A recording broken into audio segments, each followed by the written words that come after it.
I mean, look, the Lakers are an interesting situation because they are not as good as their record, right? Like, you don't have to watch them much to recognize that. You can look at the points scored versus points allowed that they have, and you can recognize this, right?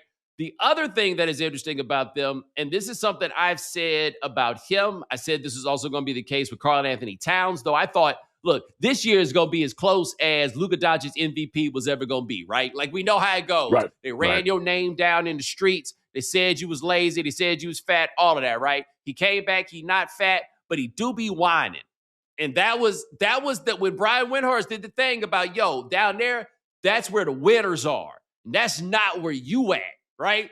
He comports himself like a loser during basketball games. He does all the whining, and I don't think that many people pay that much attention to Dallas Mavericks basketball. As a result, they didn't give that much attention to his behavior. There was just kind of a recognition of it because, they be trying to let him slide for everything. And when I say they, I mean italics they. So now he's with the Lakers. People are looking a little bit more. That fact that you don't play defense, especially since they got another one of you, and he from this country, and he don't play no defense either, right? Your three best players don't play defense, and you be whining all the time. And then at the end of this game, he hit LeBron with what they call in the NBA a grenade. You heard that one before about the grenade? And so what the grenade is when it's thought of when it's late in the shot clock. And this is such an NBA thing. When it's late in the shot clock, you just been dribbling, and then you throw that hot potato to somebody, and now they got to throw it up. And the reason that it's a problem for that person is not because it's late in the shot clock, is because you go mess up their field goal percentage, and that shit costs money, right? Like that's a very NBA phenomenon, which is the grenade. But he threw the grenade to LeBron at the end of the game. Like, you had a shot, you didn't take the shot. LeBron had to shoot a turnaround three-pointer. What are you doing? So it's not only the field goal percentage stuff, but like you mentioned, the moment, it made me immediately think of my man, Sam Mitchell, who so many times is sitting and talking basketball on the air and off the air when I was in Atlanta. Sam would talk about things, and then we get off the air, and he mentioned one time about Reggie Miller, and he goes, go back and look at some of those games with me and Reggie. For 3 quarters, you ain't passed me this bitch the entire game, and now all of a sudden, with 4 seconds left on the shot clock, the best player want to move the ball? Nope, take that bitch right back, right? And in that moment, I think Luka knew too. Like, Luka knows the history of the game. Luka has said LeBron James is one of his favorite, if not the most favorite player that he has ever witnessed play basketball in his life. So that's his guy. He know that LeBron needs some of these game winners too. I ain't got the shot. And the bad part is he had to step back and had the separation to put the shot up. He had it, right? So when you throw that thing to LeBron, and it's like, all right, here's a moment where I know I'm not going to get it back because, LeBron wants some glory at all times too. But the angle of the shot, the moment, his feet wasn't gathered. LeBron spent all game in the corner. All of a sudden, you want me on the wing shooting this three? Nah, man. And like you mentioned, it's a team with no thumbs, dog. And that record, do with it what you want. But when it comes down to when you got to hit good pitching in the playoffs, like ones and twos, that's what it is. That point, they don't lose to the number 4 starter. You know what I mean? Like, you can get to the playoffs in baseball by battering 4th and 5th starters. Beating the hell out of playoffs only got 1s, 2s, and 3s. And you're going to get there. You're going to get there, and some young boy is going, hey, for the next 11 days, I got you. Yeah. And I got a name to make. Man, playing for that team is so wild because the LeBron situation, as it relates to, I think we all understand this is his last year with the Lakers. There's no scenario under which he can come back. I don't see a financial scenario under which this can happen. There's the unavoidable point that when he and Luka are on the floor together as a team, they are terrible. It just doesn't work. Like, I don't say that as an indictment of either player. That just works out like that sometimes. Like, those two guys can't play together. But they got to work out this whole year. If LeBron James was anybody else, they would have traded him by now, right? I think we talked about this on the show before. Anybody else, you're just like, hey, man, this one here ain't really a good fit. Let's just see what else we could get. I honestly don't know why any other team. This is kind of like when Barry Bonds got old. Like, Right. you still really good, man, but I don't think that's best for us The juice ain't right worth the now. squeeze. Yeah. Yeah, for a number of reasons. But they hit LeBron after the game, but then LeBron's like, hey, man, I thought he had the shot. But I guess he was off balance. I know I was off balance. And LeBron is in this stage where, let's face it, there have been moments where we said, does he want to be the guy? And he's been the guy. Don't get it twisted. Like, he has carried Yeah, franchises it's on been his a long back. time. It's been a long, long time. But it's also been a long time since he could honestly be like, I'm not the best player on the team, even in his head. Like the Anthony Davis bubble run, like Anthony was out there doing things where it's like, this is why you're the number one pick. This is what everyone saw in you. And there was still some, hey, LeBron's still cold. Yes. Now it's like, you the dude. They traded for you. They don't want to go get Mark Williams for me, all these other things. And on top of it, I can kind of, slink on out of here. I don't know, man.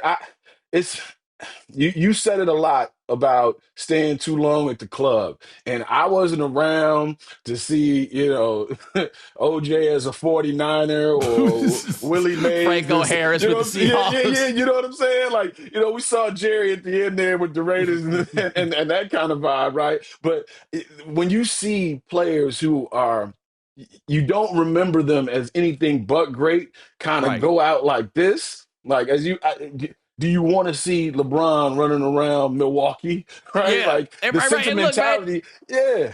he should play as long as he wants to play, right? Like, that's like, it's not for me to say. He should play as long as it is that he wants to play. But what I will always remember about Jerry Rice with the Raiders is not, and that wasn't his last stop. He had 2 more stops. Yeah, Seattle and Denver, right? Seattle and Denver, right? But what I will always remember, it is not that Jerry Rice played for the Raiders. It is not that Jerry Rice had a season with 90-something catches and 1,000-something yards with the Raiders. You know what I'm going to say I'll always remember? That man had braids when he did not have hair. Nobody has ever been more dedicated to holding on to their youth than Jerry Rice was at the end, because there had to be extensions in that shit too. He had straight Oh, he had backs. the Clarkson? Yeah, man, my homeboy Kirk. My boy Kirk referred to that as the black man's comb over. He was absolutely correct. Like, you don't It's have real. the hair to keep this up, but you just gonna keep on trying. Jerry had the twist for a little while. And let's not He forget, did. man, Jerry from somewhere in Mississippi. You know what I'm saying? Like this ain't, it was in San Francisco. Like, he wasn't like he was down there in Miami with them boys or nothing like that. Jerry Rice was holding on to youth harder than anybody ever had. And I feel like that, like, I don't feel like LeBron is doing that exactly, but it does feel a whole lot like, after all this time and all these ventures, the man built a school, the man started a production company. He still don't know what the hell to do with himself. So he just going to keep on playing basketball. And the only thing that he has left, and the thing that we haven't seen because of just the physical marvel that he's been, is the injury. Like Yeah.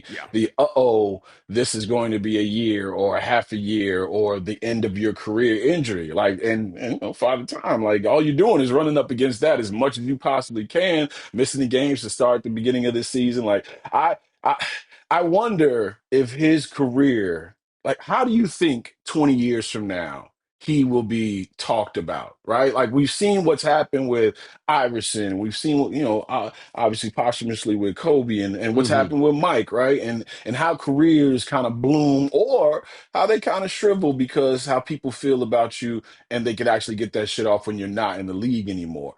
How do you Yeah. think this gonna go? Because I think he's still going to be the guy for the post-Jordan generation, right? Like, I think that eventually, who knows what media is going to be, but the kids who grew up as LeBron James stands eventually become the people who write and talk about basketball, and then they canonize the heroes of their youth in large part. I think the part that's going to be interesting about what it is for him after this point in his career is, I think the idea and the plan for him was that he was going to retire a Laker, right? Like, he was going to, like, Wilt Chamberlain is a Philly guy. He was a Philadelphia Warrior. He was a Philadelphia 76er, but he retired a Laker.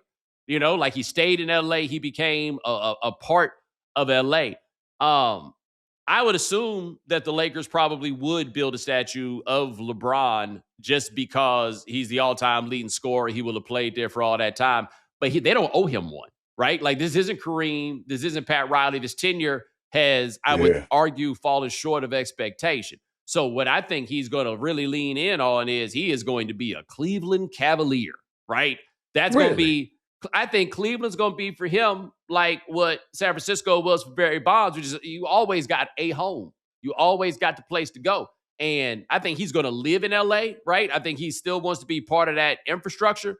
But Cleveland is going to be the place. I mean, 70, you think it's a coincidence that the 75th anniversary All-Star game with the 75 players Right, is in right, right, Cleveland with LeBron right, James? And I'm about to say, right. it might have been a coincidence, just to be clear, This is a but perfect one. felt pretty tidy. Right. Yeah. Yeah.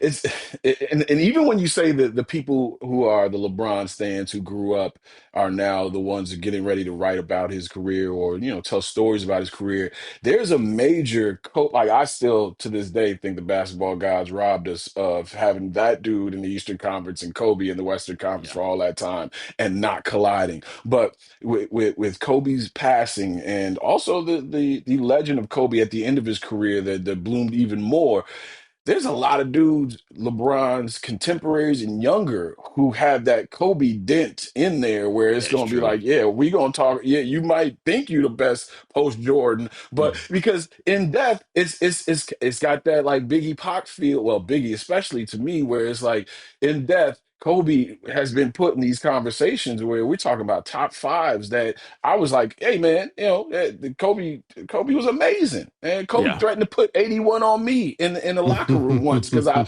asked him about his finger and people going at it. So it's like he was that dude, but in death and also with the dislike of LeBron James and social media being what it is, there's been he's never had that gliding moment of everybody understands and is on the same page that some of these other stars had, whether it be with Yeah. Steph, whether it be the Derrick Rose couple of years, Well, you know well, what I well, mean? well, well, Kobe had to come back around to it though, right? Like Mm, Kobe had lost to people, and obviously, and then death turn. That's a longer discussion for a different day.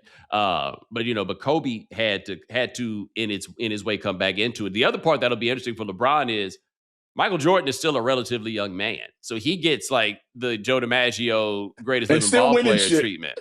And still Yeah, winning he shit, is. by the He way. still Like is. He still just is. bumping into wins. Like, yeah, oh yeah, Hey man, Daytona, I do this. hey, look, man, Mike is like, everything. He is addicted to competition. Well, he's like, I do not have a gambling problem. I have a competition problem.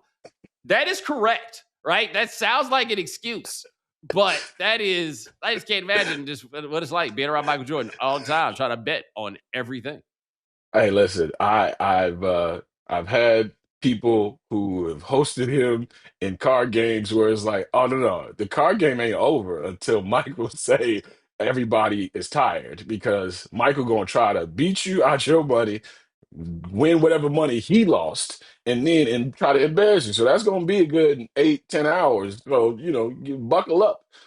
Like the competition thing too. Like the frame and the lens of all these things post Jordan, and I think about it quite often. Like you mentioned the rings culture in talking about enjoying the NBA. The post Kobe, post Jordan, that's the archetype for the kind of killer that you want on a team, has taken away like some of the enjoyment that I think even LeBron would have. Like think of LeBron if Mike loses one of those finals, or if Kobe doesn't have the run that he had while LeBron At was the in the end, league. Yeah, at the end too, especially like we talk favorably about really cool careers in a way that we just don't do anymore. You mentioned Luca and how people have kind of got adjusted to his game and right, kind of had to reshape it because he's that dude. James Harden. If James Harden was doing this in the 80s, we refer to him the way we do with the Alex Englishes and the Adrian Dantleys of the world and cats who were like they didn't win, but I'll be damned if they didn't entertain the shit out of me right, for 15 years. Even the bad teams. Like I remember watching Dallas like, hey, I know this team ain't gonna win them, but Rolando Blackman is gonna put 30 on your ass at some point, in this week. Like those enjoyment talent levels, post those two guys. I'm not saying, blaming those two guys, but post those two dudes. And inside of this career, it's been a crazy like way to map out this Venn diagram of who really, like, how much do you like basketball? How much do you like lore? And also, where do you want to find your entertainment at?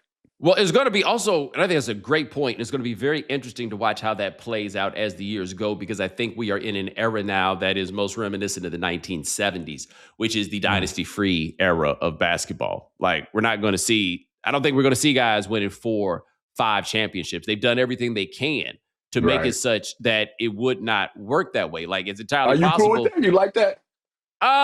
Do you need somebody to? No, I like the dynasty saga. Right? I prefer the dynasty saga. I also think, though, in terms of the ways that we evaluate players and think about who's who and what's what, we're going to need to recalibrate that. Like, the likelihood that there's anybody else that gets 4 rings, 5 rings, 6 rings. Forget about, like, we've acknowledged nobody's going to get 11 like Russell because it's just a different game, right? The Sam Jones 8. Like, we just know it's not going to be like that again, right? And so we don't.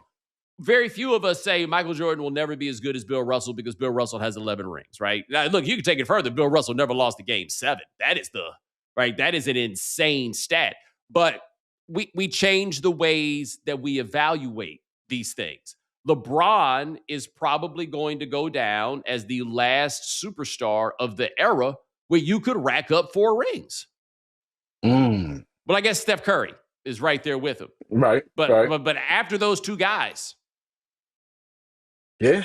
And all the people, see, that's why this Oklahoma City thing is so interesting, and San Antonio being where they're at, because the league has pretty much told you draft and develop. But by the way, you're not going to be able to pay everybody that you draft and develop. Yes. And now, you're going to be looking at it. All right, so is Dylan Harper more valuable than Devin Vassell, or is De'Aaron Fox too long in the tooth? And we're talking about a window that's just opening here for that San Antonio squad. I've always appreciated premium product and having something that is the mark of excellence, and everybody's shooting for that.